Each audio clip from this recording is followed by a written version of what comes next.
So I'm going to read through it real quick. It's only 4 verses out of Daniel.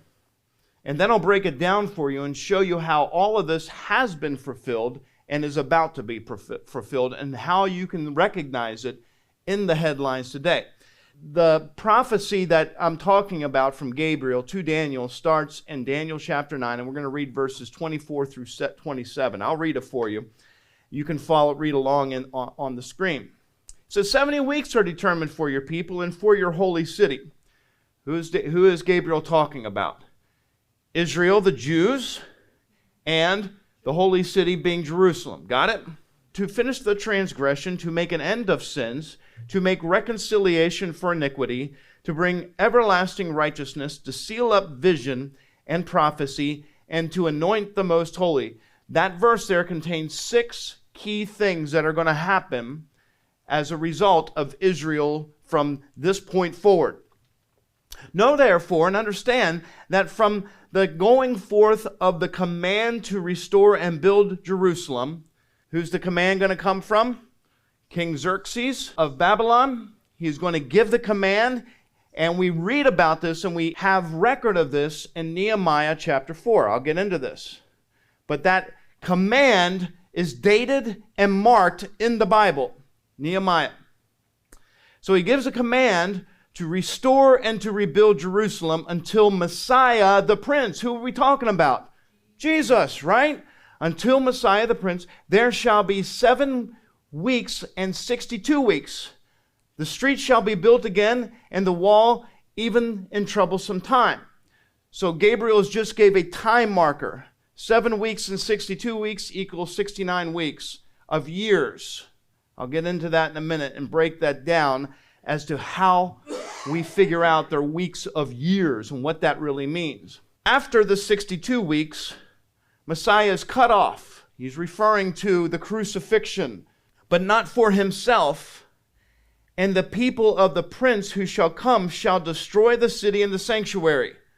That happened in AD 70 with Titus. And the end shall be with a flood. Until the end of the war, desolations are determined. Then he shall confirm a covenant. He's talking about Antichrist. Then the Antichrist shall confirm a covenant with many for 1 week, for 7 years. He's pointing us to the tribulation period, 7-year tribulation. But in the middle of the week, 3.5 years into this covenant, he shall bring an end to the sacrifice, meaning he's going to stop all sacrifice in the temple. What are we saying? Where there's going to be a temple on the Temple Mount for the Jewish people to bring sacrifice to during the 7-year tribulation. And on the wing of abominations shall be one who makes desolate. Let me tell you, what Gabriel is describing, Jesus talks about. And John talks about in Revelation. Even until the consummation which is determined is poured out on the desolate. There's a lot there that you may be thinking, this is all just kind of confusion to me. Doesn't make sense to me.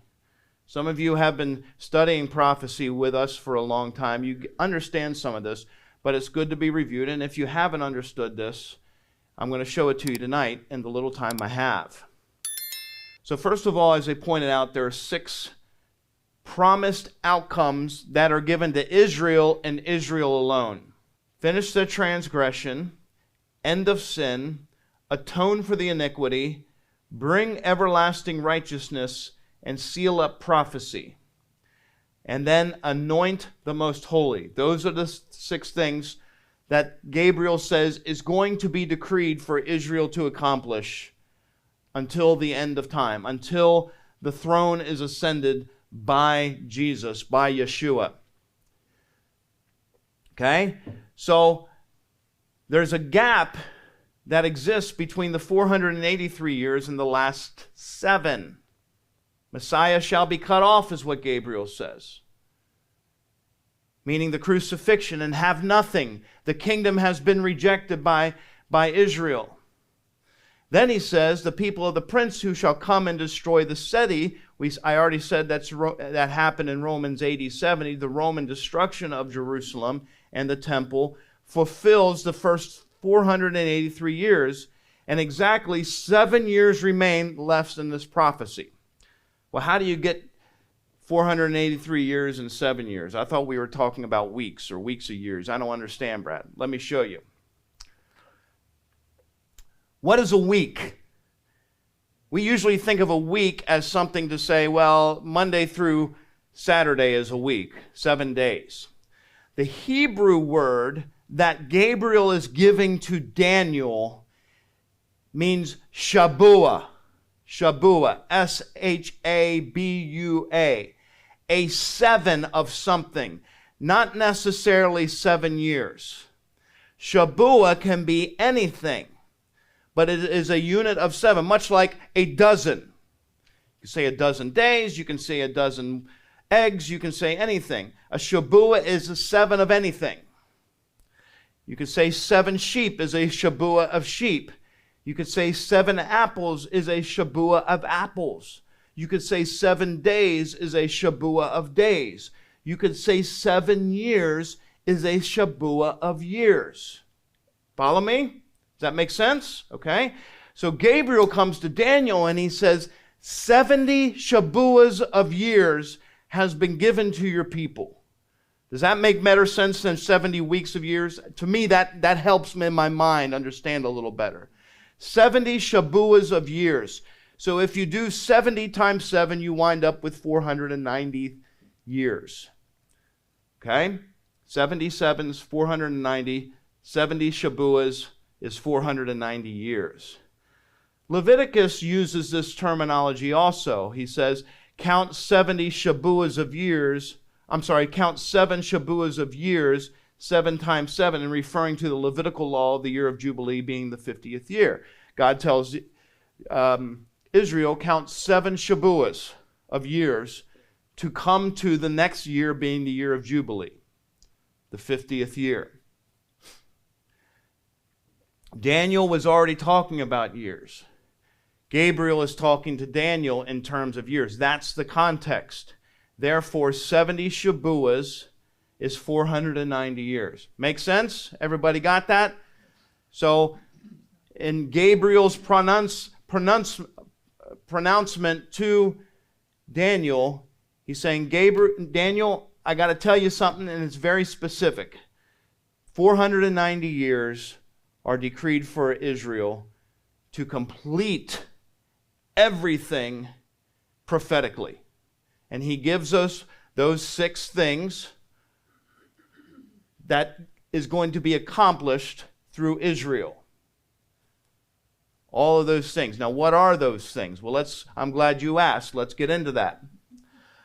But before we do that, the first 69 Shabuas of Daniel's prophecy, 483 years, began when the decree of Artaxerxes in 444 BC was given to rebuild Jerusalem. If you go to the book of Nehemiah, and you read that a decree was given by the king to the Jewish people to bring about and rebuild Jerusalem.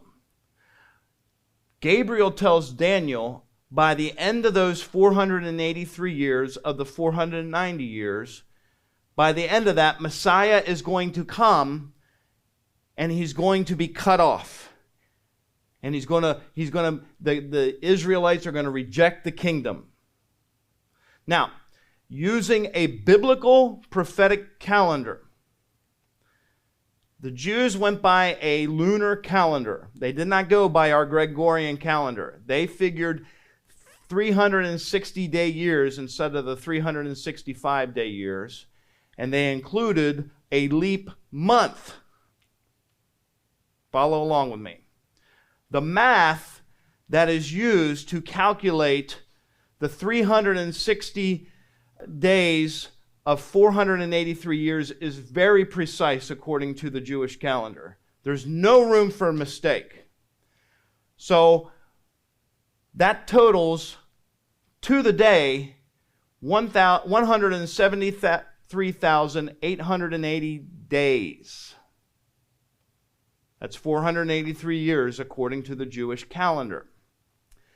Count that forward from the point that Xerxes gave the decree for Jerusalem to be built. We have that exact date.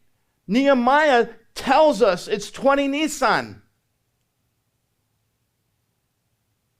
And you go and you find the triumphal entry of Jesus being March 20th, AD 33. That's Passover. And if you go back and you count all the calendars, you're going to come up with Passover in AD 33. That is the day of the triumphal entry. And look at Luke 19. He cries out to Israel, to Jerusalem. Remember, he weeps over Jerusalem. And he says in verse 44 of Luke 19, you do not know the time of your visitation. In other words, he's saying, you don't understand the significance of this day because you haven't read back to the prophets. You haven't recognized what this day symbolizes, what this day means. If you were to go back and read the prophecies of Daniel 9, Jerusalem, you would know what this day means.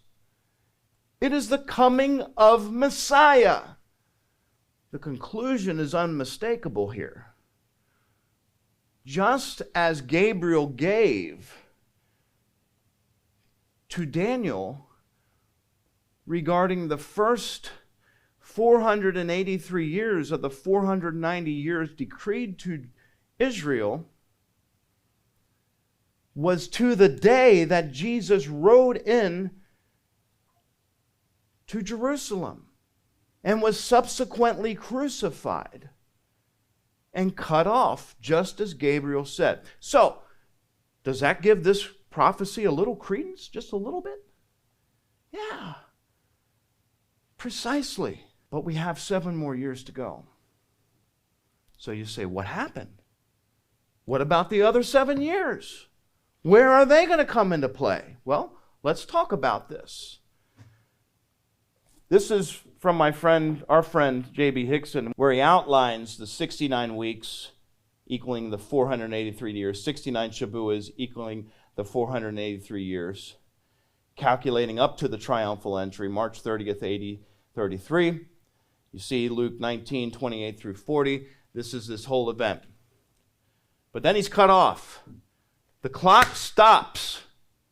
Why? Because Israel has been set aside. Israel has been put up on the shelf by God. But is God done with Israel? No.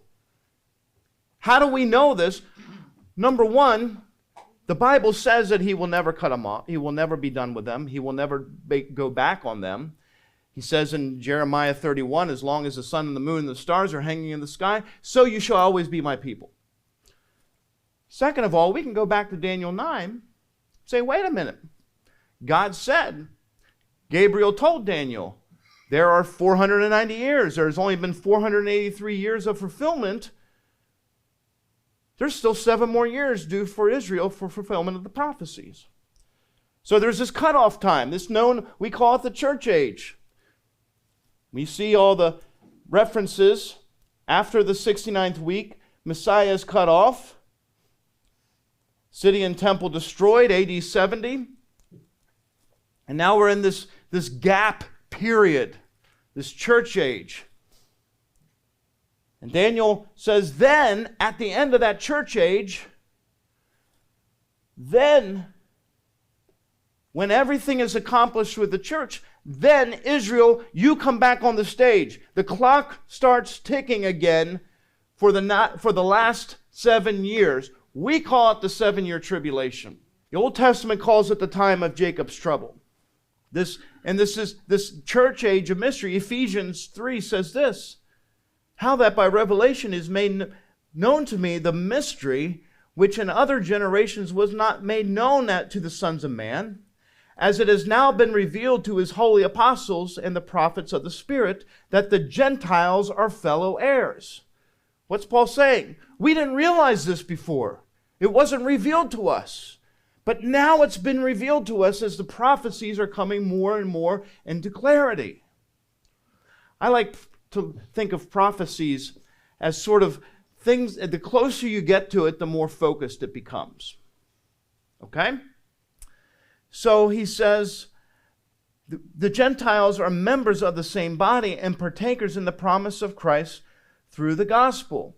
Israel's partial hardening, according to Romans 11:25, is so that Israel is partially hardened. They're not completely. God has preserved a remnant. Our friend Olivier Melnick, he is a Messianic Jew. He is part of the remnant of Israel that is preserving Israel. Okay? So there's been a partial hardening. Why is it hard to evangelize Jews? Because there's a spiritual hardening that God has put upon their hearts. Why has he done that? Romans 11:25 says that while he gathers people from the nations, we are from the nations. Okay? So God has said, Israel, pause button on you. I'm gathering the harvest from the nations. The countdown resumes when the church, the nations are harvested up with the rapture. We're out of the way now. And the prince who has come, according to Daniel 9:27, confirms a 7-year covenant with many.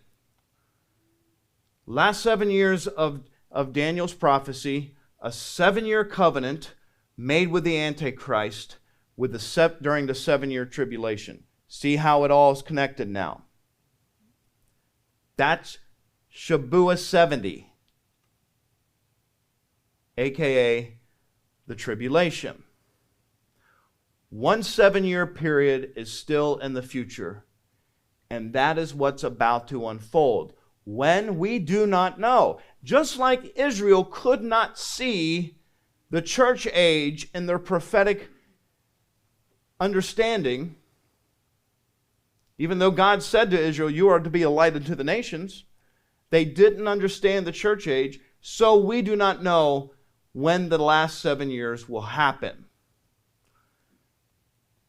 The purpose of the tribulation is in part for God's wrath to be unfolded upon the unbelieving earth, but it is also the final discipline of Israel. The tribulation period is going to bring Israel to a place of repentance and receiving Jesus as Messiah. That's part of the tribulation. It's a preparation for national salvation, according to Romans 11:26. The 70th week is not for the church. You got it? Because it was given to Israel by Daniel. It was given to Israel through Daniel by Gabriel as a messenger of God. This is what's been decreed for Israel and Israel alone. That's why the rapture is so important. Because he's going to take us out of here. We are not due wrath. We're going to talk about rapture next week. So why does this matter? Because if God can break his covenant with Israel, he can break his promise to you. He hasn't and he won't. And his faithfulness to Israel is the same faithfulness to you. He will keep you. He will protect you. He won't break his promise with you. So, as we're looking at the news, there are some key questions we should ask. Not every lamppost, there's not a demon hiding behind every lamppost that we're reading. And there are some people that want to turn everything that happens in the news to some kind of demon hiding behind a lamppost. Here's some two key questions we can ask. As we're looking at the news, we're watching our news feeds or our social media feeds. Does this move shorten the distance between Israel and a binding peace covenant? What do I mean by that? Is Israel moving closer to wanting a peace agreement with a world leader, a 7-year peace agreement with a world leader through this event?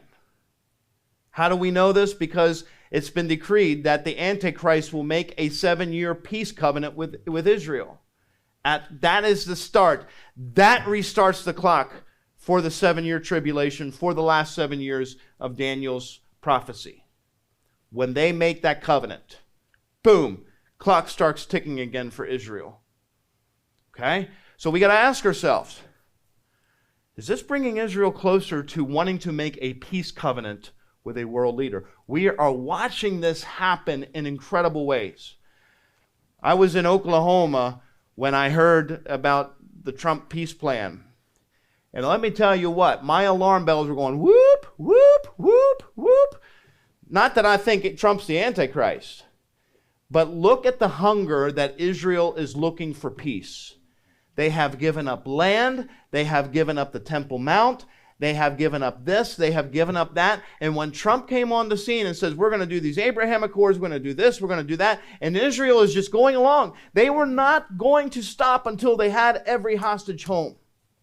And they compromised to make the peace agree. Israel wants peace. They're hungry for peace. You go over there and talk to people. Members of the IDF. I was just having a conversation with a commander in the IDF that I know, and we were having this conversation this morning, and he says, we just want peace. They're so someone at some point is going to come along. It's not going to be Trump. Someone at some point is going to come along. This world charismatic leader, he's going to say, I've got a peace plan for you.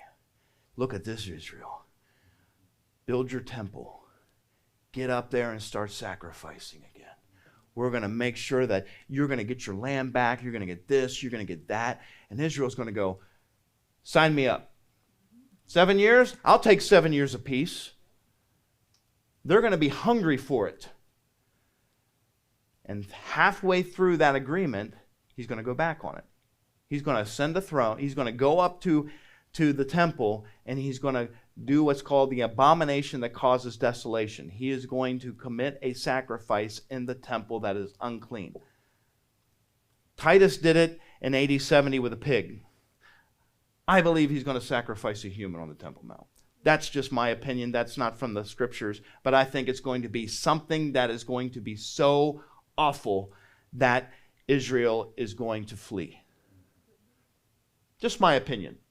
Don't take that to the end. The second thing is, does this development normalize global authority over Jerusalem and the land? Don't you find it odd that so much fighting is over this little piece of land, the size of New Jersey? Why? It's spiritual.